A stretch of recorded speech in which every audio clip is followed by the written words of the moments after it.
Aujourd'hui, je m'attaque à un défi de taille. Je dois avouer que j'ai eu du mal à démarrer cette vidéo, car la richesse et la complexité de l'œuvre que je m'apprête à analyser rendent l'organisation de mes idées particulièrement ardue. Finalement, pour débuter, j'ai décidé de consacrer quelques mots au livre avant de me plonger dans la série. Je pense qu'il est crucial que ceux qui ne connaissent pas cette histoire aient une idée de son importance et de sa qualité. Le problème à trois corps est un roman de science-fiction écrit par l'auteur chinois Liu Cixin. Il a reçu de nombreux prix prestigieux, dont le prix Hugo pour la meilleure œuvre de science-fiction en 2015, ce qui atteste de sa qualité et de son impact sur la communauté littéraire. Il est largement reconnu comme un grand livre pour plusieurs raisons. Le livre présente des idées et des concepts innovants dans le domaine de la science-fiction, en particulier en ce qui concerne les théories scientifiques avancées telles que la physique quantique, l'astrophysique et les dimensions multiples. Il explore également des concepts philosophiques profonds tels que la nature de l'humanité et de l'univers. Liu Cixin a une manière de raconter l'histoire qui captive l'imagination du lecteur. Son style d'écriture est à la fois complexe et accessible, ce qui permet au lecteur de plonger profondément dans l'histoire. Le livre offre une portée épique, avec une histoire qui s'étend sur des siècles et qui explore les implications à long terme des actions des personnages. Il présente également une vision à grande échelle de l'univers, ce qui donne une sensation d'immensité et de grandeur. En plus de son intrigue palpitante, le livre aborde des questions philosophiques profondes sur la nature de l'existence, de la technologie et de la civilisation. Il pousse les lecteurs à réfléchir sur des sujets tels que le progrès scientifique, les conséquences imprévues de nos actions et les limites de la connaissance humaine. Ayant moi-même lu les 3 livres qui constituent cette histoire, je dois souligner que je suis un fervent admirateur et que mes attentes vis-à-vis de cette adaptation étaient élevées, tant l'œuvre m'a marqué.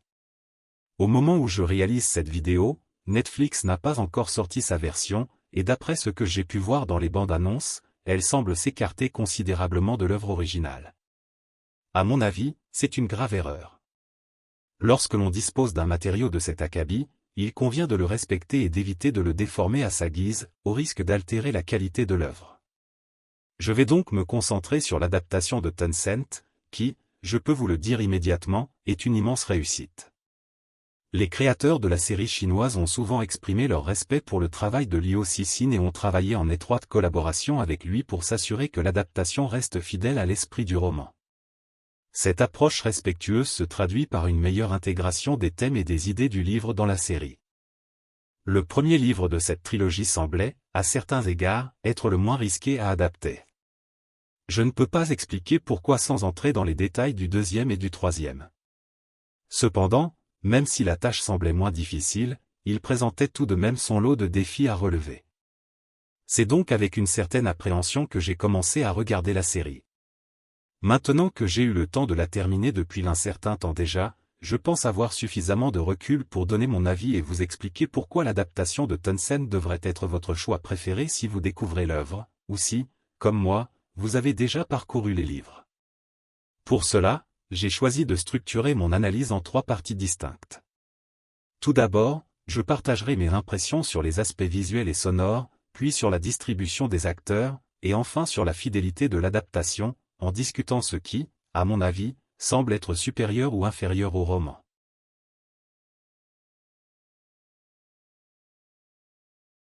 Il est évident dès le premier coup d'œil que le visuel de cette série adopte un style plus cinématographique que la plupart des dramas chinois. Cela se manifeste notamment à travers un ratio cinématographique standard de 2.35. La photographie est particulièrement réussie. L'éclairage est traité de manière résolument cinématographique, exécuté par des professionnels compétents qui comprennent parfaitement leur métier. L'utilisation habile de l'éclairage vient souvent suggérer et renforcer les émotions des personnages. Ces derniers sont souvent plongés dans l'obscurité, leur visage à peine discernable, soulignant ainsi leur lutte dans des situations sombres. L'organisation du montage des couleurs est également remarquable, chaque partie de l'histoire étant soigneusement catégorisée selon l'atmosphère émotionnelle recherchée. Chaque moment et chaque scène reçoivent un traitement distinct, reflétant ainsi les évolutions émotionnelles et chronologiques des personnages. Les décors sont judicieusement choisis, transportant le spectateur à l'époque précédant les JO de 2008.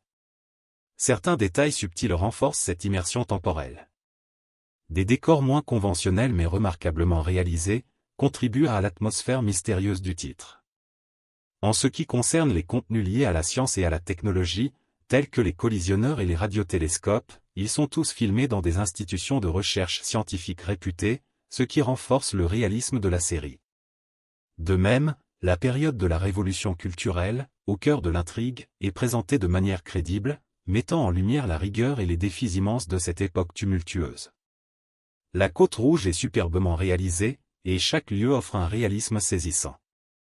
Toutefois, quelques ajustements pourraient être apportés pour assurer une cohérence visuelle optimale, notamment en ce qui concerne les uniformes des personnages, en particulier les tenues militaires contemporaines.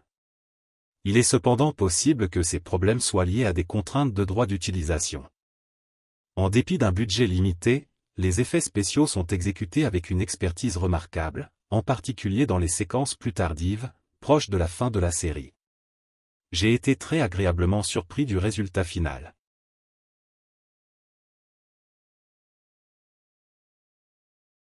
Les lecteurs du roman sont conscients qu'une partie de l'histoire se déroule dans une réalité virtuelle où la chronologie historique et le fonctionnement climatique perdent toute logique. Contrairement à la version Netflix, qui choisit de maintenir les acteurs et de les intégrer dans ce monde numérique, la version Tencent opte pour la modélisation en 3D des personnages. Bien que les décors, les effets spéciaux et la mise en scène soient souvent impressionnants dans ces séquences, il est parfois difficile d'en dire autant des personnages. Globalement, le résultat est acceptable, mais certains mouvements et positions semblent particulièrement rigides, voire maladroits. C'est regrettable, bien que cela ne compromette que rarement l'immersion.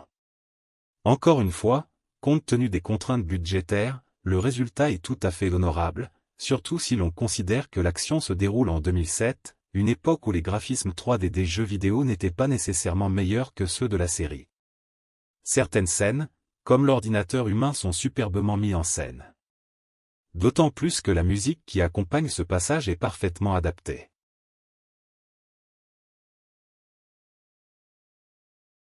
Tout au long de la série, vous remarquerez une grande diversité dans la musique utilisée, avec plusieurs versions d'une même chanson, chacune interprétée par différents instruments, et même avec des variations linguistiques des paroles, que ce soit en anglais ou en chinois. Il est rare de voir autant d'efforts déployés dans la conception sonore d'un drama. Chen Sue-ran, le créateur, a manifestement consacré beaucoup de temps à ce travail, en composant des musiques spécifiques pour des moments clés de l'intrigue. La qualité est irréprochable. Les compositions sont remarquablement bien écrites et exécutées. Cette attention méticuleuse à la conception sonore atteint véritablement un niveau d'excellence digne d'une production cinématographique. Néanmoins, il y a des morceaux de musique provenant d'autres sources comme Interstellar, Dune et Blade Runner, ou encore Saw, qui sont insérés plus ou moins fidèlement dans la série, de manière assez flagrante. Bien que la bande originale de la série soit excellente, il semble qu'ils aient manqué de pistes et aient dû recourir à ces morceaux réarrangés. Cela pourrait sembler un peu déconcertant pour certains spectateurs. Mais quoi qu'il en soit, globalement, la série dispose d'une très bonne ambiance. Même les divers effets sonores, qui sont censés accompagner des phénomènes improbables, sont tous très pertinents.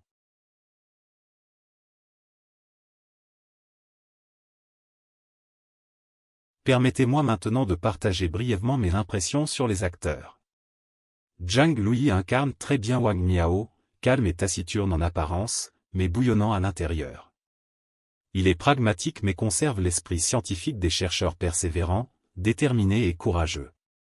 Sa coupe de cheveux particulière et ses tenues vestimentaires démodées apportent à cet acteur plus de crédibilité pour incarner ce père de famille, simple, humble, mais intellectuellement et scientifiquement supérieur.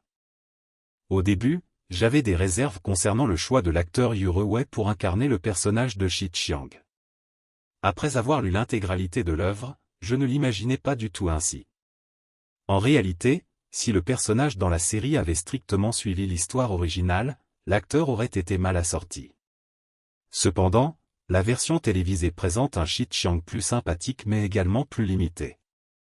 Son côté comique le rend peu à peu attachant, bien qu'il soit moins charismatique que dans les livres. Ses capacités intellectuelles et ses analyses fines de la psychologie humaine sont moins mises en avant, laissant place à son assistante Su Bingbing qui semble les incarner davantage.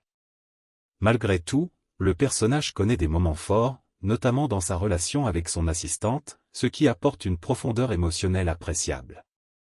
La performance de Yu Wei est remarquablement convaincante. À dire vrai, je n'imagine plus une suite sans cet acteur. Le personnage de Shen Yufei, joué par Li Xiaoran, est également très bien interprété, avec une aura à la fois belle et froide. Ce personnage est finalement peu développé dans le livre, et ne laisse pas un souvenir impérissable.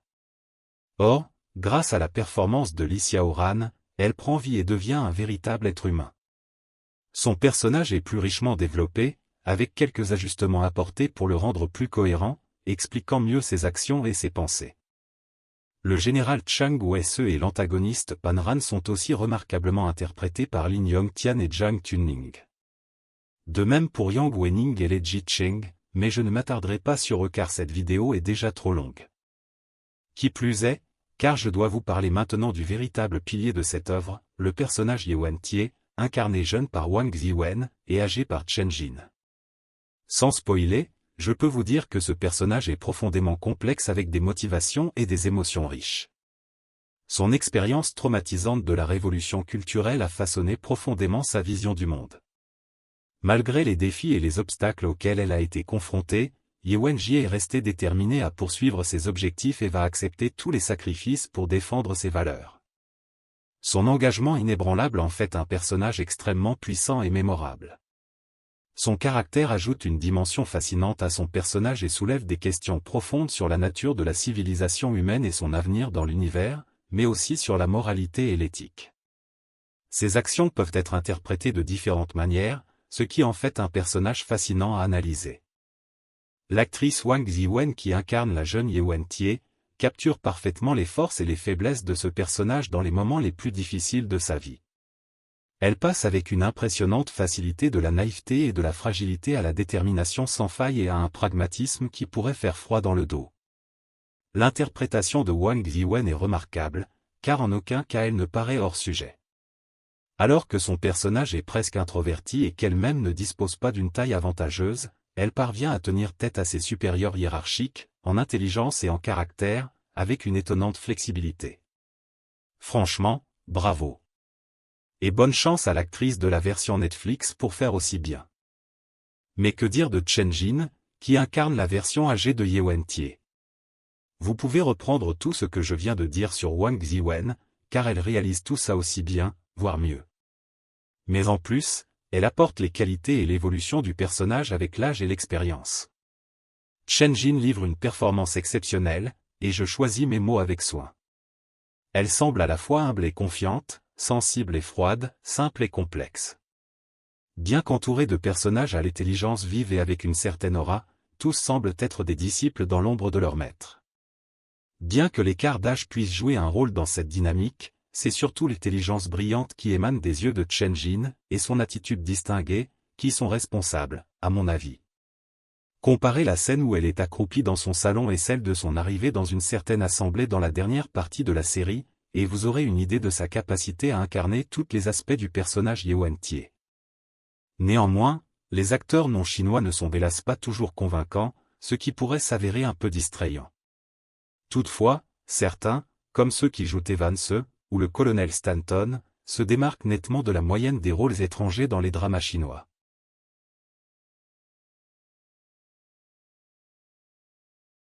Attention, à partir de maintenant, même s'il n'y aura aucun spoiler important, on abordera tout de même quelques éléments précis de l'histoire. Rien qui pourrait vous gâcher le plaisir, selon moi, mais je préfère vous prévenir. Vous êtes prêts? Allons-y.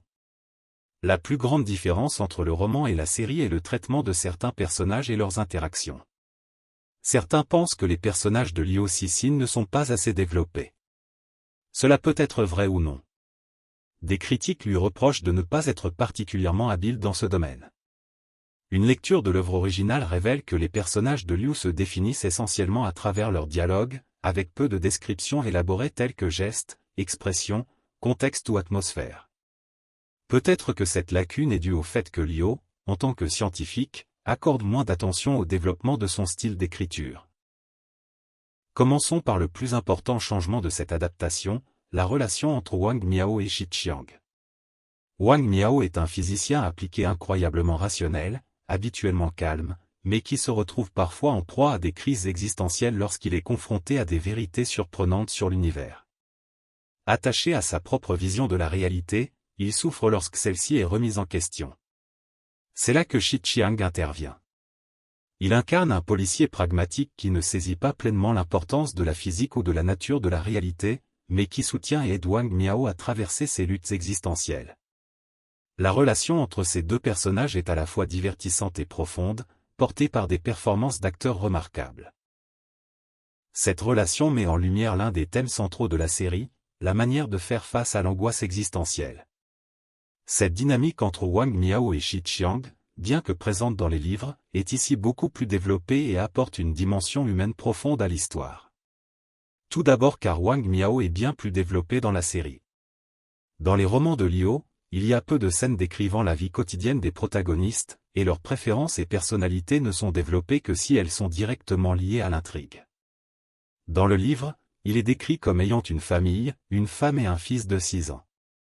Cependant, Liu Cixin ne dépeint presque jamais la véritable communication entre le mari et la femme, et encore moins l'interaction émotionnelle entre le père et le fils. Dans l'adaptation, le fils est remplacé par une fille. Les séries télévisées sont des arts visuels, où il est difficile de se concentrer uniquement sur les actions des personnages comme dans les livres. Sur plusieurs épisodes, un personnage doit interagir avec d'autres, y compris ses proches, pour que le public ressente qu'il est réel et humain. Ce changement sert à plusieurs fins. Dans la série, il y a plusieurs scènes émouvantes où Wang Miao interagit avec sa fille. Shi Qiang va également veiller sur elle, à sa façon, ce qui va ajouter une profondeur supplémentaire à ce personnage et accentuer le contraste de personnalité entre lui et Wang Miao, mais aussi les rapprocher. Bien sûr, ces scènes réalistes injectent également de la force dans le cœur de Wang Miao. C'est pour ces raisons qu'il ne s'est pas suicidé comme les autres scientifiques, mais a plutôt trouvé un regain d'espoir et de détermination. La scène dans l'école de sa fille, où il enseigne la physique aux enfants, enrichit les personnages et l'intrigue. Alors que de nombreux physiciens théoriques ont perdu confiance dans la science, Wang Miao décide de partager ses connaissances avec les enfants après une longue lutte intérieure, ce qui l'aide à reprendre espoir en constatant que les fondamentaux de la science existent toujours.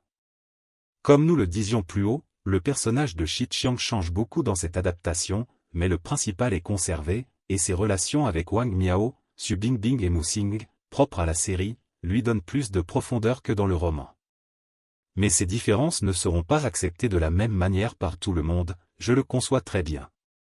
D'autant plus que le personnage du journaliste Mu Xing est également quelque peu problématique, bien qu'il semble provoquer des conflits et des perturbations, il n'influe ni ne contribue véritablement au développement de l'intrigue principale.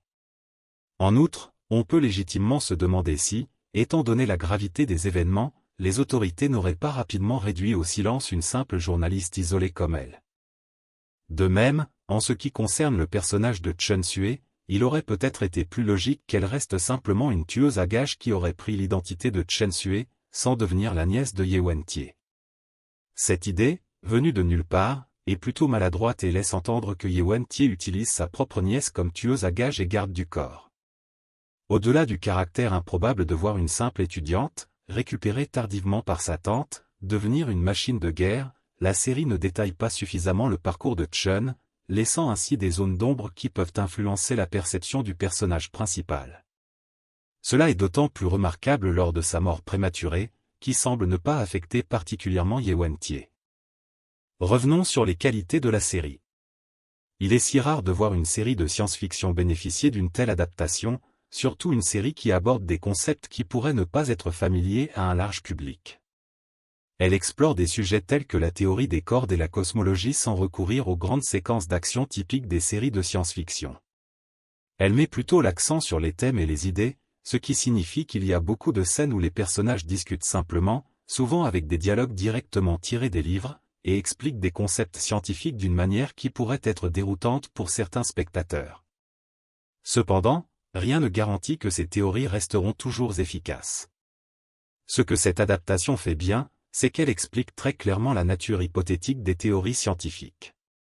Bien que cela puisse sembler être un petit détail, en tant que série de science-fiction, cela véhicule une attitude rigoureuse envers la science et évite de tromper le public. La présentation des théories scientifiques, richement développées dans le livre, n'était pas une mince affaire. Après tout, la plupart des théories scientifiques sont souvent abstraites voire ennuyeuses, et peuvent facilement perdre le téléspectateur moyen. Par exemple, l'expérience des collisions de particules montre que certaines lois peuvent disparaître complètement, ce qui indique que notre compréhension du monde pourrait s'effondrer. La dramatisation de cette conclusion terrible utilise des effets spéciaux pour renforcer le sentiment de terreur, illustrant visuellement pourquoi les scientifiques s'effondrent et se suicident. Enfin, certaines scènes prennent beaucoup plus de place dans l'adaptation que dans le roman, et s'avèrent bien plus marquantes, notamment la fameuse opération dans les derniers épisodes, superbement réussie, à la fois inquiétante, excitante et haletante. Ou encore la scène finale dans le champ d'insectes, qui grâce à la mise en scène et à la musique réussie, est bien plus épique et marquante. Pour terminer, examinons ce que je considère comme le principal défaut de cette adaptation. Le premier livre offre une perspective unique en intégrant des éléments de la révolution culturelle chinoise, une période politiquement délicate de l'histoire de ce pays. Il repose fortement sur les événements de cette période, offrant ainsi une perspective chinoise distinctive. Il reflète également les expériences personnelles de l'auteur, Liu Cixin, qui a grandi dans cet environnement et en a été profondément marqué. Ces événements dramatiques expliquent principalement l'évolution psychologique de Ye Wentie et sa vision radicale de l'humanité. Cependant, bien que la série aborde ces événements, une grande partie d'entre eux ne sont pas pleinement détaillés, ce qui rend moins compréhensibles les décisions extrêmes du personnage principal. Je ne suggère pas que tout a été édulcoré, mais plutôt que l'adaptation souffre de cette lacune. Alors que la version de Tencent a probablement oublié délibérément certains passages, je suis convaincu que la version Netflix va en ajouter beaucoup, au-delà de ce que Liu Cixin a pu décrire. Par conséquent, avant de regarder la série, je recommande au moins de parcourir les premiers chapitres du livre, ou après, selon vos préférences, pour mieux appréhender l'œuvre. La science-fiction reste un genre marginal dans le monde des dramas chinois. Il y a eu très peu de productions notables de science-fiction dure. Dans ce contexte, Le problème à trois corps se démarque comme une référence incontestée dans ce genre. Son existence et sa qualité exceptionnelle en font un véritable phénomène, avec une longévité garantie bien au-delà de sa première diffusion. La série chinoise reste plus proche de l'intrigue, du ton et des thèmes du roman original de Liu Cixin. Elle conserve les éléments clés de l'histoire sans dévier significativement de la vision de l'auteur, ce qui ne sera pas le cas de la version Netflix, nous le savons déjà. L'adaptation de Tencent intègre souvent des éléments culturels et historiques chinois de manière organique, ce qui enrichit l'expérience pour les spectateurs. Elle offre un aperçu plus authentique de la culture chinoise, notamment à travers les décors, les costumes et les traditions. La performance des acteurs est plus que remarquable, et certains méritent vraiment des éloges. La série prend même le temps de développer les personnages de manière plus approfondie, en explorant leurs motivations, leurs relations et leurs évolutions de manière plus détaillée. Cela permet au public de mieux comprendre et de s'attacher aux personnages. Les quelques petits défauts évoqués plus haut ne sont finalement pas très significatifs et ne devraient pas dissuader quiconque de découvrir cette adaptation. Ainsi, je conclurai en vous recommandant de commencer par le livre, puis de regarder la série chinoise, avant d'envisager la version Netflix si vous recherchez une approche alternative. Cependant, il est essentiel de ne pas faire de cette dernière votre première expérience dans cet univers, car vous risqueriez de passer à côté de nombreux éléments. Le travail remarquable de Liu Cixin dans cette trilogie mérite d'être exploré et découvert de la manière la plus authentique possible. Je vous souhaite donc un bon visionnage, et j'attends avec impatience de connaître votre ressenti après l'avoir découverte. Et si vous avez aimé cette vidéo, n'hésitez pas à mettre un petit pouce vers le haut et à vous abonner, afin d'être bien alerté des prochaines publications. Je vous remercie d'avance.